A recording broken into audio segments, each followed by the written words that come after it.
Di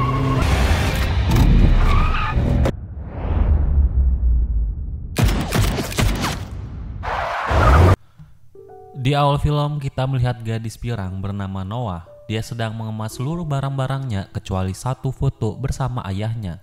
Dahulu foto itu ketika ia masih kecil dan terlihat sedang mengangkat sebuah trofi ajang balap rally sambil dia digendong oleh ayahnya yang bernama Jones. Namun kini Jones terbaring dalam penjara dan telah bercerai dengan ibu Noah akibat kasus kekerasan rumah tangganya. Sekarang mereka berdua telah meninggalkan rumah dan kampung halamannya sebab sudah terlalu banyak luka yang tercipta di sana. Dan kemudian film memperlihatkan seorang laki-laki yang bernama Will, yaitu suami baru emaknya si Noah. Sekarang mereka sangat beruntung karena Will adalah pengusaha kaya raya. Rumahnya seperti istana di mana hari ini Noah sekalian berkenalan dengan ayah tiri barunya. Dan ketika masuk ke dalam rumah, Noah terpana melihat seisi rumah berlapis-lapis emas dan beberapa mobil sport terparkir di dalamnya. Mulai hari ini, Noah akan melanjutkan hidupnya di rumah ini dan memulai hidup yang baru. Ibunya Noah sangat berharap semoga anaknya ini bisa nyaman dan beradaptasi dengan lingkungan serta keluarga barunya. Setidaknya perlahan akan melupakan masa lalunya yang pahit di rumah lama tersebut. Kemudian Noah diarahkan ibunya untuk melihat kamarnya dan itu sangat luar biasa. View-nya langsung lautan menghangatkan pandangan Noah. Kesan pertama Noah di dalam rumah ini hanyalah keheran-heranan dan mengakui bahwa ibunya tidak salah pilih pasangan. Kemudian setelah menyiapkan barang-barangnya di kamar, Noah sempat keluar sendiri untuk berbaur dengan keindahannya. Di sini tak lama pandangan Noah dialihkan dengan seorang laki-laki dari balik dedaunan di sebelahnya. Sepertinya ia adalah seorang laki-laki yang sedang melihat situasi aman. Kemudian Noah yang merasa was-was, dia pun kembali ke dalam untuk mencari roti lapis legit di kulkas mereka. Namun tanpa ia sadari jika pria berbaju putih itu sedang mengikutinya.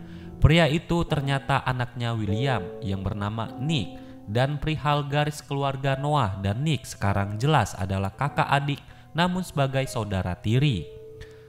Kesan pertama Noah melihat kakak tirinya itu tentu buruk. Noah menilai bahwa Nick adalah lelaki yang songong, sok cool, mentang-mentang dirinya terlahir kaya raya. Dan kemudian di malam ini mereka mengadakan makan bersama guna agar keakraban di antara mereka dapat terbangun satu sama lain. Dan tak lama Nick tiba-tiba ingin pamit. Ketika Nick hendak melangkahkan kakinya dari restoran, terlihat dia sempat berbisik ke telinga Noah entah apa isinya. Tak lama setelahnya Noah pun tiba-tiba izin pamit. Walaupun dia sempat memanggil Nick agar dia diantarkan ke rumahnya sekaligus ayahnya memberi izin untuk mereka agar mereka berdua bisa lebih akrab. Setelah mereka berdua jalan pulang, Nick terlihat kesal karena adik tirinya mengikutinya. Dan tidak hanya itu saja, Noah juga mengomel selayaknya ibu-ibu punya anak 5. Sempat kesal, tiba-tiba Nick mengerem mendadak karena tersinggung dengan perkataan Noah yang mengungkit masa lalu ibu Nick.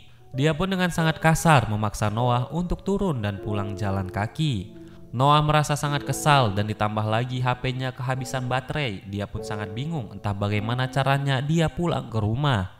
Tetapi Noah terpaksa melambaikan tangannya kepada mobil yang sedang lewat dan tiba-tiba mobil itu berhenti dan mengajaknya untuk mengantarkan pulang. Dan ternyata pria ini bernama Manuel yang ternyata dia adalah teman satu gengnya Nick. Dia membocorkan rahasia ternyata Nick sedang mengadakan party bersama teman-temannya yang lain di suatu tempat. Dia pun mengajak Noah ke sebuah pesta. Banyak sekali anak muda di villa ini dan semuanya adalah anak-anak geng mobil. Manuel memberitahu Noah jika ini adalah acara geng mereka. Maka dari itu Noah harus berhati-hati. Dia pun menyebutkan bahwa geng yang paling berbahaya di sini adalah Ronnie. Karena si Ronnie juga baru saja bebas dari penjara. Kemudian Manuel lanjut memperkenalkan geng serta pemimpinnya ke Noah. Ketika memimpin yang dimaksud telah berbalik, ternyata itu adalah kakak tirinya yaitu Nick, ketua di atas ketua dari geng mereka. Noah sampai kaget melihat kakak tirinya itu sedang sedikit papap dengan ladies-ladies yang ada di sana. Ketika Nick menepi dari sana, kemudian Noah mengikutinya untuk balas dendam karena telah ditelantarkan ke tengah jalan sendirian. Dan kemudian tiba-tiba saja Noah langsung memukul Nick. Noah pun merasa lega karena dia telah membalaskan dendamnya secara langsung kepada Nick. Namun karena Nick ini adalah pria yang sangat nakal, dia pun langsung mengotak-atik Noah sampai Nick tak sengaja melihat ada tato di belakang telinga Noah. Entah apa maknanya, yang jelas itu adalah lambang kehebatan, kata Noah. Kemudian ketika ada di pesta, ada seorang gadis manis mendekati Noah. Gadis ini bernama Jen. Dia merupakan geng dari Nick juga. Jen mulai mengajak Noah untuk berbaur dengan keasikan malam ini. Kemudian tak lama Noah terlihat dihampiri seorang pria berbaju hitam, dan itu anggota dari si Ronnie. Pria ini menawarkan Noah segelas Coca-Cola yang ternyata sudah dicampur dengan obat-obatan. Noah yang berasal dari kampung dan bukan anak hedon-hedonan, tidak enak juga jika menolak, ia pun langsung meminumnya. Dan tak lama Nick datang dan seketika menghajar pria itu. Ternyata bejat-bejat begini, Nick juga masih mempunyai rasa kasih sayang karena dia takut terjadi apa-apa dengan Noah. Kemudian Nick langsung mengantarkannya pulang menggunakan mobil merah kesayangannya. Dan di kondisi itu pun Noah sudah teler akibat reaksi obatnya sebelumnya. Noah pun sudah tidak bisa jalan normal. Terpaksa Nick mengambil jalur cepat dengan menggendongnya masuk ke kamarnya agar tidak ketahuan orang-orang rumahnya. Karena masih penasaran juga, Nick kembali mengecek tato di belakang telinga Noah. Kemudian di esokan paginya, setelah Noah sadar, dia langsung menemui Nick untuk memastikan apa yang terjadi dengannya semalam. Noah sangat khawatir, dia pun mengira bahwa Nick telah mengotak-atik dirinya. Sampai akhirnya tibalah hari yang sangat dinanti-nanti. Nick akan kembali untuk mengadu setir dengan Ronnie. Setelah sekian lama Ronnie baru keluar dari penjara. Noah juga terlihat ada di sana.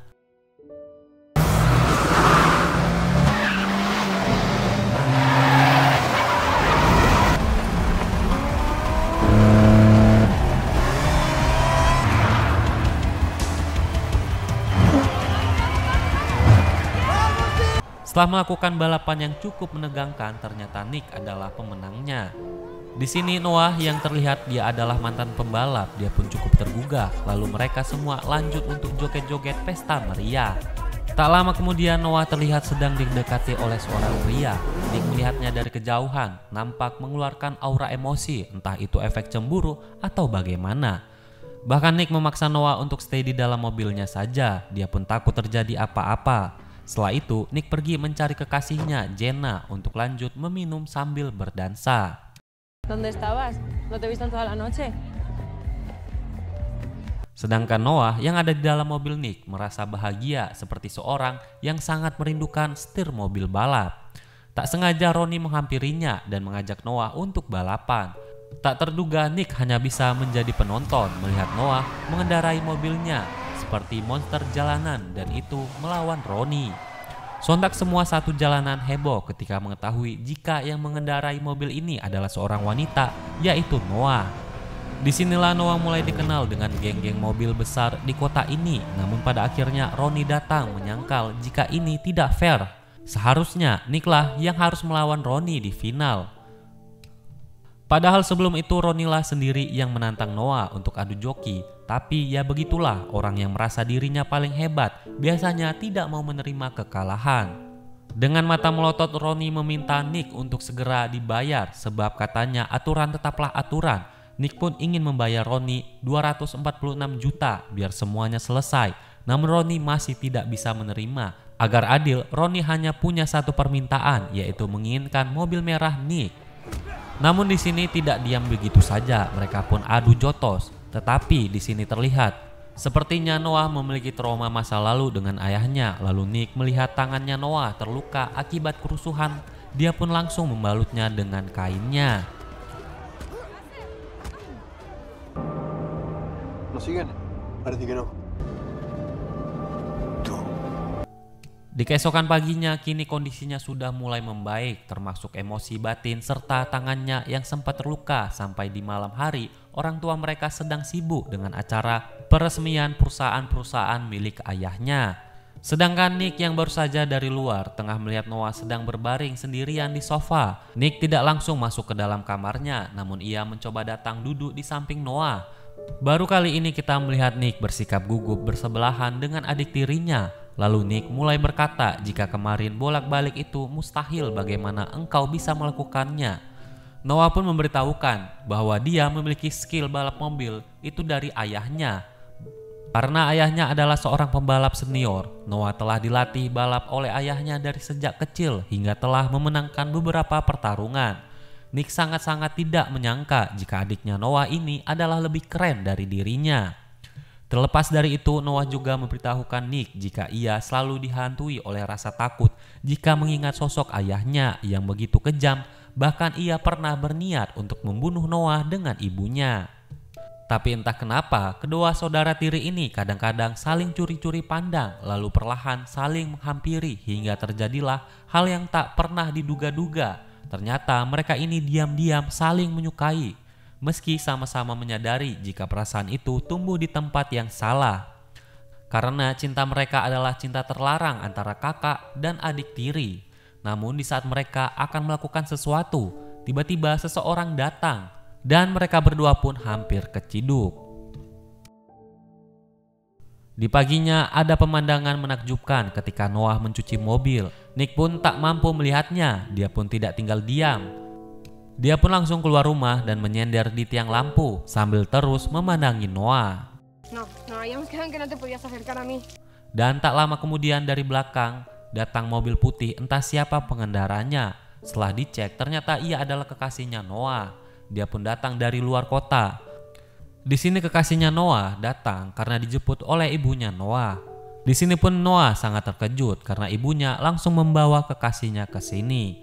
Namun Nick sangat kesal, dia pun langsung masuk ke dalam rumahnya.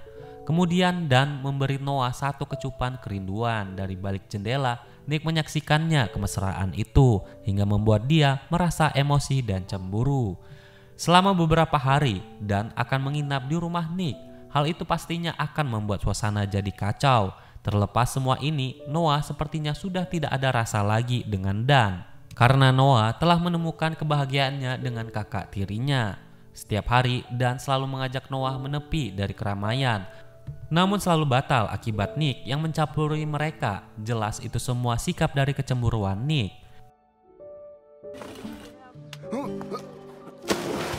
Noah. No me puedo creer que hayas tenido la... Namun di tempat lain kita diperlihatkan bahwa Ronnie tiada henti terus menyusun rencana bagaimana agar ia bisa berhasil menculik Noah. Semua ini adalah dendam lama, lalu entah siapa si brewok ini. Ia nampak misterius, penuh ambisi persis dengan Ronnie. Que el coche no va a ser lo único que le quite. Sampai di suatu waktu, Nick telah terus diikuti dengan Ronnie ketika baru saja keluar dari restoran dan Nick sempat dihajar, untungnya masih sempat lolos dari Ronnie. Sekarang ia sudah pulang ke rumah dengan babak belur, tetapi ketika ia hendak naik ke kamarnya, Nick melihat Dan sedang masuk ke kamar Noah. Nick pun memutuskan untuk keluar karena merasa cemburu.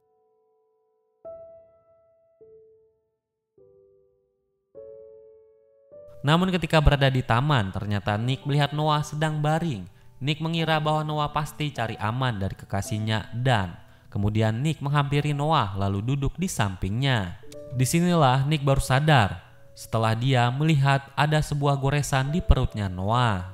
Namun sayangnya Noah tiba-tiba terbangun dan terkejut. Dia pun tidak sengaja langsung memukuli Nick. Tetapi Noah yang khawatir melihat kondisi Nick yang berdarah-darah, Noah pun langsung memberikannya kompres batu.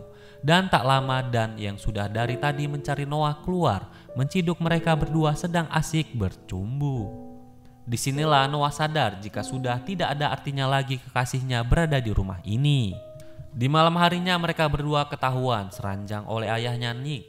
Atas kejadian itu, Nick dan Noah jarang di rumah karena mau bagaimana cinta terlarang di antara keduanya makin membesar hingga menguasai jiwa mereka.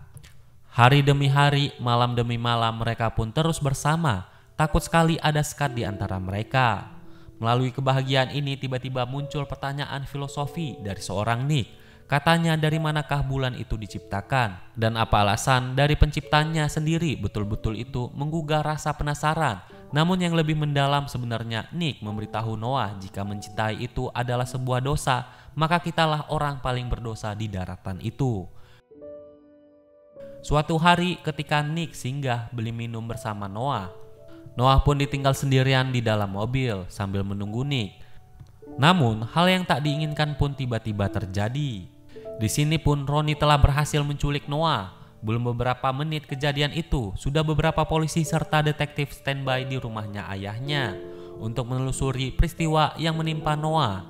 Mereka pun melihat CCTV dan detektif pun berhasil mengetahui jika Ronnie lah pelaku dari kejahatan ini, sedangkan Noah sendiri ternyata sudah diamankan dalam sebuah ruangan tersembunyi. Lalu dalang dari semua ini ialah sangat di luar dugaan. Ini adalah ayahnya Noah sendiri, yaitu si Jones. Ia telah bebas dari penjara dan kita perlu menyadari jika pria brewok yang bersama Ronnie di tempo hari itu ternyata adalah ayahnya Noah, yaitu si Jones. Jones bisa kenal dengan Ronnie karena sebelumnya mereka kebetulan satu ruangan di sel tahanan. Itulah mengapa ini semua telah terkait dari awal hingga Noah sekarang kembali ke tangan ayahnya yang sudah dikuasai ambisi emosi karena ayahnya sangat dendam akibat tidak sekalipun ia tak pernah dikunjungi waktu terkapar dalam penjara. Selama bertahun-tahun ayahnya selalu sendiri mengharap dari putrinya hingga dari istrinya untuk menjenguk.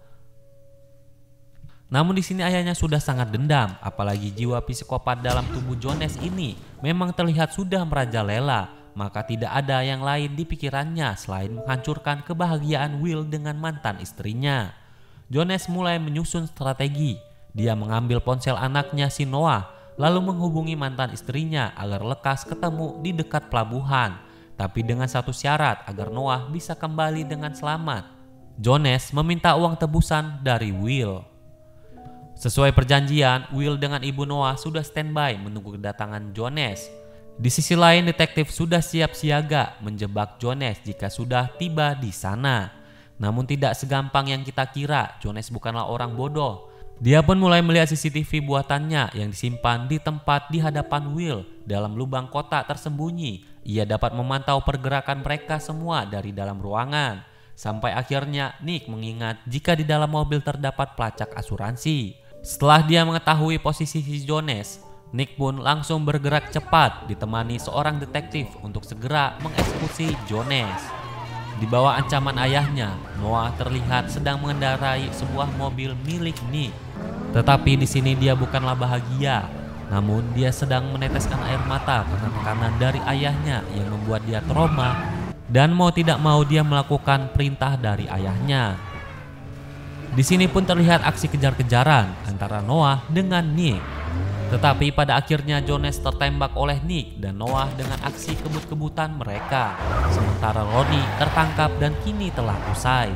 Adapun hal yang bisa kita petik dari kisah ini, silahkan kalian tulis di dalam komentar. So, terima kasih buat kalian semua yang sudah menonton review film dari gua. Dan jangan lupa kalian tinggalkan jejak komen di bawah kolom komentar. Sampai bertemu lagi di in the next videos and bye-bye.